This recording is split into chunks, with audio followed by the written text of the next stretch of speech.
This is Giggs. That's a lovely ball. Irwin. Danger here for Charlton. Goalkeeper doing well. And then Brown hooked it clear. Good control by Andy Cole. Beckham again. Roy Keane.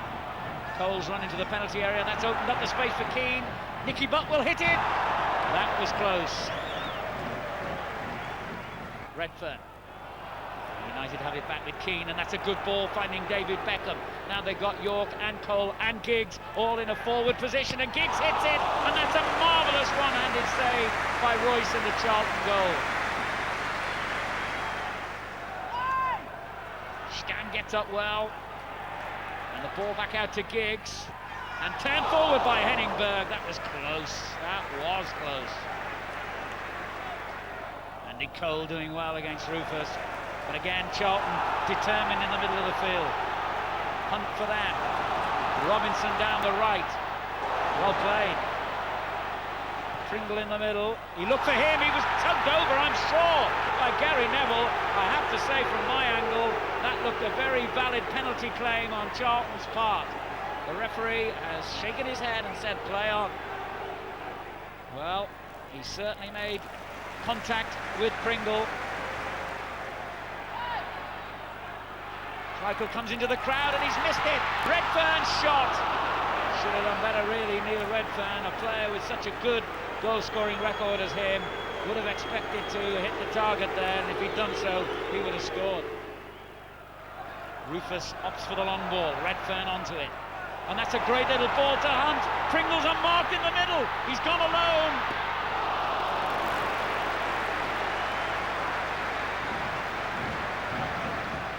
Beckham. Kinsella under pressure, did well. Redfearn. That's a good ball. Robinson onto it. Chances here for Charlton. Jones. He sees Pringle on the far post, and Pringle, Schmeichel made a great save then as Pringle picked out Hunt. Berg. Nicky Butt.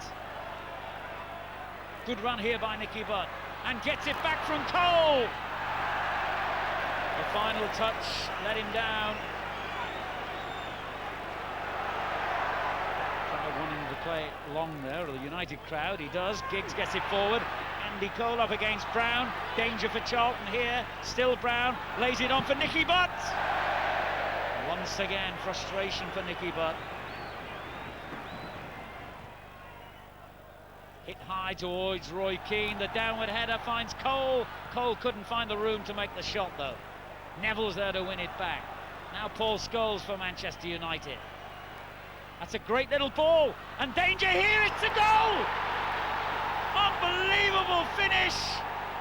Dwight Yorke scores what is surely the winning goal for Manchester United.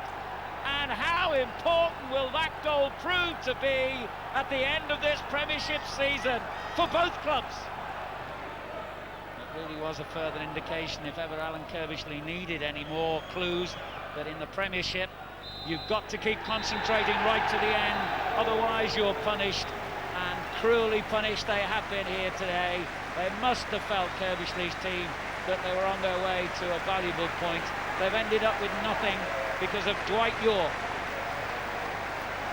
Quick word about Charlton, Andy. That was harsh, wasn't it? How many times have we said that this season, Richard?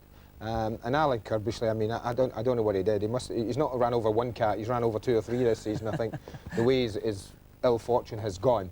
But that is it. When you get into a rut like that, they've got a certain amount about them that's admirable. They've got great qualities, their spirit, their determination, their competitiveness, all great. They work their socks off. They do lack genuine Premiership quality in the most important area of all, and that's up front, where you might just pinch a goal and then hang on.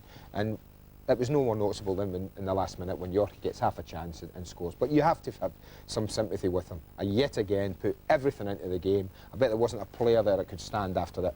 Probably exhausted and absolutely deflated in the dressing room. Dwight Yorke, again. Again.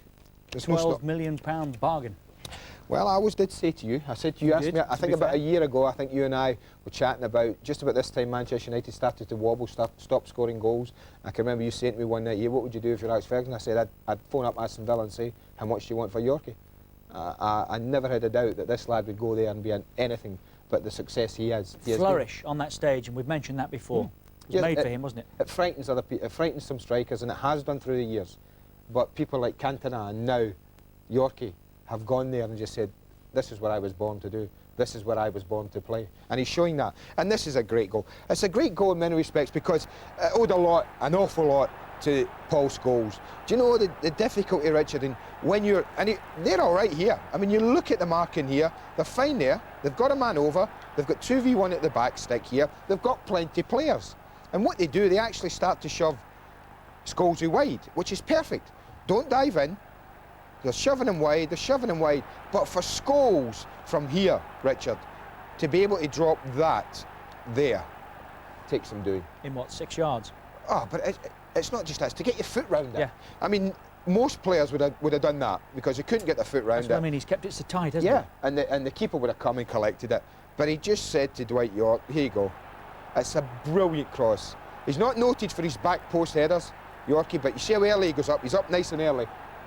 And that's the difference. I think the goalkeeper thinks he's gone wide. He doesn't react, and that is another big goal for Manchester United. They are off the top in the main because, of course, Aston Villa lost at St James's Park.